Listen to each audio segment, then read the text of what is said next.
مہدی عباسی خلیفہ ہے۔ لکھا ہے ایک دن بیٹھا تھا اپنے دوستوں کے ساتھ، کوشش کیجئے گا کہ اچھے دوست بنائیں، مسجد والے بنائیں، قرآن والے بنائیں، ذکر والے بنائیں، درود والے بنائیں، ان کی دوستی آپ کو فائدہ دے گی۔ کیونکہ میاں صاحب فرماتے ہیں نیک بندے دی صحبت ایویں جویں دکان اتارا۔ ٹھیک ہے، اب اگر سنوکر والے سے دوستی رکھیں گے تو کچھ دنوں بعد آپ بھی سنوکر چلے جائیں گے۔ ٹھیک ہے، اگر آپ نشے والے سے دوستی رکھیں گے، سگریٹ والے سے دوستی رکھیں گے تو یہ بد عادات کچھ عرصے بعد آپ میں آ جائیں گے۔ اسی طرح اگر آپ نمازی سے بھی دوستی رکھیں گے تو بڑی امید ہے کہ کچھ عرصے بعد آپ بھی مسجد میں جانا شروع کر ہی دیں گے۔ اچھوں سے دوستی رکھیں، اچھوں سے، کیونکہ الصحبت مؤثر، صحبت اثر کر کے رہتی ہے۔ اچھوں سے دوستی رکھیں۔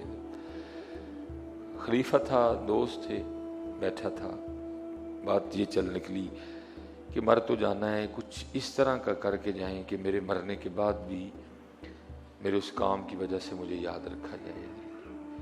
کیونکہ دوست اس طرح کے تھے، انہوں نے پھر مشورے بھی اسی طرح کے دیے۔ کسی نے کچھ کہا، کسی نے کچھ کہا، کسی نے کچھ کہا۔ کسی نے یہ نہیں کہا کہ حضرت کوئی کنواں کھدوائیں، لوگ پانی پئیں گے آپ کو یاد کریں گے۔ کسی نے یہ نہیں کہا حضرت کوئی لنگر کھانا بنوائیں، غریب یتیم مسکین کھانا کھائیں گے آپ کو یاد رکھیں گے۔ وہ جس طرح کے دوست تھے مشورے بھی انہوں نے اسی طرح کے دیے۔ وہ جتنے بھی مشورے جمع ہوئے نا، ان میں جو مشورہ پسند آ گیا وہ یہ تھا کہ کوئی بہت بڑی عمارت تعمیر کی جائے، جیسے آج بھی تاج محل ہے، اور بھی بڑی ایسی عمارتیں ہیں کہ جن کی وجہ سے بنانے والوں کو یاد رکھا جاتا ہے۔ تو یہ مشورہ مان لیا گیا کہ کوئی عمارت بنائی جائے جس کی وجہ سے مجھے یاد رکھا جائے۔ پہلے تو نقشے پہ اچھا خاصا کام ہوا، نقشہ پاس ہو گیا، پھر عمارت بننا شروع ہوئی، بڑی نفاست سے عمارت بنائی گئی۔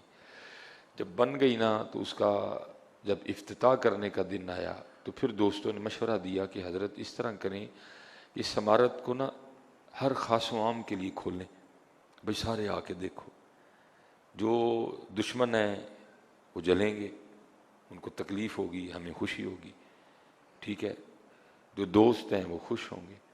اور دوسری بات یہ ہے کہ جو حاسدین ہیں وہ ذرا آ کے نا بڑی گہری نظر ڈالیں گے، کوئی کمی تلاش کرنے کی کوشش کریں گے۔ تو ویسے تو ہمیں امید ہے کہ بنانے والوں نے کمی چھوڑی کوئی نہیں، لیکن ہو سکتا ہے اگر کوئی کمی نکل آئی تو وہ بھی ٹھیک ہو جائے گی۔ وہ لکھا ہے جی اعلان کر دیا گیا فلاں دن اس عمارت کو ہر خاص و عام کے لیے کھولا جائے گا۔ کھول دی گئی، خاص بھی آئے، عام بھی آئے، دوست بھی آئے، دشمن بھی آئے، محبت کرنے والے بھی آئے، حاسدین بھی آئے، اور سارا دن لوگ اس عمارت کو دیکھتے رہے۔ لیکن عمارت پہ محنت اتنی کی گئی تھی کہ کسی کو کوئی عیب، کوئی نقص نظر نہیں آیا۔ وہ لکھا ہے کہ عباسی خلیفہ مہدی بڑے کر و فر کے ساتھ نہ اپنی عمارت کے سامنے کھڑا تھا۔ وہ اپنی غرور و تکبر کے ساتھ وہ کھڑا تھا اپنی عمارت کے سامنے، جس وقت روئے زمین پہ میری بلڈنگ جیسی بلڈنگ ہی کوئی نہیں ہے۔ وہ لکھا ہے کہ بابا جی آ گئے، پھٹے کپڑے، حال بے حال، آئے آئے قربان جاؤں جی۔ اس نے آ کے نا مہدی کو السلام علیکم کہا۔ مہدی نے جب بابے کے کپڑے دیکھے تو اس نے کہا اس کے سلام کا کیا جواب دینا ہے، اس نے سلام کا جواب بھی نہیں دیا۔ بابا جی کہنے لگے مہدی وہ عمارت تو بڑی خوبصورت بنائی تو نے۔ تو کہتا ہے تو اگر نہ بھی کہے تو عمارت پھر بھی خوبصورت ہے۔ بابا جی فرمانے لگے ہے خوبصورت لیکن دو عیب ہیں اس میں، دو نقص ہیں اس میں۔ پہلے تو غصہ آیا، سارا دن بڑے بڑے عقلوں والے، بڑے بڑے ہوشیار لوگ اسے نقص نہیں نکال سکے، یہ پھٹے پرانے کپڑوں والا بابا نقص نکالے گا۔ لیکن ساتھ ہی خیال آیا نہیں، عمر زیادہ ہے، تجربہ زیادہ ہے، ہو سکتا ہے جوانوں کو وہ نقص نہ نظر آیا ہو، اس کو نظر آ گیا ہو۔ ساتھ ہی انداز بدل گیا، وعلیکم السلام بابا جی، وہ غلطی ہوگی، میرے کو سلام دا جواب نہیں دیتا گیا۔ کہا کوئی بات نہیں۔ کہنے لگا بابا جی دسو ہاں کی دو نقص نے؟ فرمایا پہلا نقص تو یہ ہے کہ بنانے والا سدا نہیں رہے گا، اور دوسرا نقص یہ ہے کہ یہ بھی سدا نہیں رہے گی۔ کل من علیہا فان، لیکن حضرت جی میں نے بھی سنا دی, آپ نے بھی سن لی, لیکن اندر والا کہاں مانتا ہے حضرت جی, وہ نہیں مانتا کوئی, وہ کہتا کھو.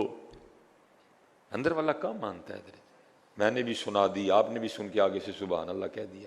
اندر والا ماننے تو بات تب بنتی ہے نا, یہ تو کہتا ہے کھو, اودا بھی کھو, اودا بھی کھو, عید آ گئی ہے نیمبو 1200 روپے دے کلو ویچ. ہاں حضرت جی, یہ کام مانتا ہے اندر. اللہ یاد رکھنا حضرت جی, ایویں ہی پٹھیاں بازیاں پہ مارنے. وہ چلیا اپنے